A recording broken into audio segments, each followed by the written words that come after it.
Assalamualaikum warahmatullahi wabarakatuh. Di dalam kitab Daqaiqul Akhbar diterangkan tentang malaikat. Ketahuilah bahawa sesungguhnya Allah Ta'ala telah menciptakan 4 malaikat yang mulia, yaitu Israfil alaihissalam, Mikail alaihissalam, Jibril alaihissalam, dan Israel alaihissalam. Dan Allah menyerahkan urusan para makhluk dan urusan mengatur alam kepada para malaikat tersebut. Yang pertama, Jibril ditugaskan untuk menyampaikan wahyu dan risalah. Kedua, Mikail ditugaskan untuk mengatur hujan dan rizki. 3. Israel ditugaskan untuk mencabut nyawa. 4. Israfil ditugaskan untuk menjaga sangkakala dan meniupnya pada hari kiamat. Ibnu Abbas radhiyallahu anhu berkata, malaikat Israfil alaihissalam memohon kepada Allah agar diberi kekuatan untuk menyangga langit yang 7. Lalu Allah memberikan kekuatan dan mohon diberi kekuatan untuk membawa bumi yang 7. Lalu Allah pun memberinya kekuatan dan memohon agar kuat membawa angin, gunung, jin, manusia, dan segala macam binatang, dan Allah pun memberinya kekuatan. Mulai dari bawah telapak kaki hingga kepalanya dipenuhi rambut dan beberapa lisannya ditutupi dengan hijab. Setiap lisan membaca tasbih kepada Allah dengan 1000 macam logat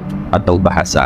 Dan dari tubuh malaikat Israfil, Allah menciptakan beribu-ribu malaikat yang membaca tasbih sampai hari kiamat. Mereka dinamakan Al-Muqarrabun indallah, yaitu malaikat yang mendekatkan diri di sisi Allah. Hamalatul Arsy, malaikat yang membawa arash. Dan Kiramul Katibin, malaikat yang mulia yang mencatat amal. Mereka semua sama dan serupa dengan malaikat Israfil. Malaikat Israfil melihat neraka Jahannam sehari semalam 3 kali sambil mengharap kepada Allah sampai lemas seperti tali gendewa sebab sangat keras tangisannya, sehingga seandainya Allah membendung air mata Israfil, maka bumi akan banjir air mata Israfil sebagaimana banjir pada masa Nabi Nuh alaihissalam. Dan saking besarnya malaikat Israfil, seandainya semua air yang ada di lautan dan sungai ditumpahkan pada kepala malaikat Israfil, maka air tersebut tidak setetes pun akan jatuh ke bawah. Yang kedua, malaikat Mikail.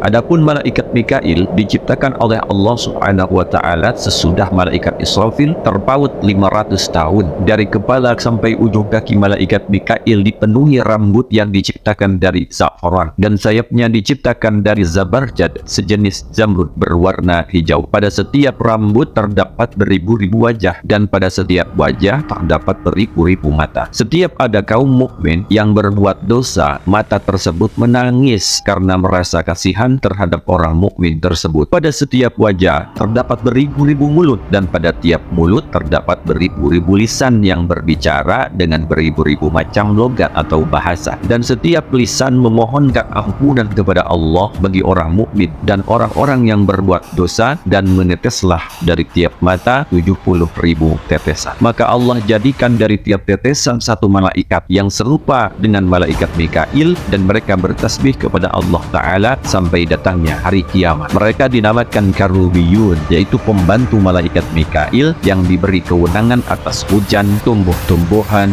rizki, dan buah-buahan. Maka tidak akan ada lautan, buah dari pohon, dan tumbuh-tumbuhan di atas bumi kecuali bila malaikat Karubiyun menghendakinya. Yang ketiga, malaikat Jibril alaihissalam. Adapun malaikat Jibril diciptakan oleh Allah Subhanahu wa taala setelah malaikat Mikail terpaut 500 tahun. Malaikat Jibril alaihissalam mempunyai 600 sayap. Dari kepala sampai ujung kakinya dipenuhi rambut yang diciptakan dari za'faran. Matahari berada di antara kedua matanya, dan rambutnya bagaikan bulan dan bintang. Setiap hari malaikat Jibril masuk ke dalam samudra nur cahaya, dan ketika keluar jatuhlah dari tiap-tiap sayap beribu-ribu tetesan. Maka dari tiap-tiap tetesan Allah Ta'ala menciptakan satu malaikat yang serupa dengan malaikat Jibril dan bertasbih kepada Allah Subhanahu wa ta'ala sampai hari kiamat. Mereka ini dinamakan ruhaniyun. Yang keempat, malaikatul maut, yaitu Israel alaihissalam. Adapun rupa malaikat maut adalah seperti rupa malaikat Israfil dengan beberapa wajah, lisan, dan sayap yang sangat besar dan kuat, tidak kurang dan tidak lebih.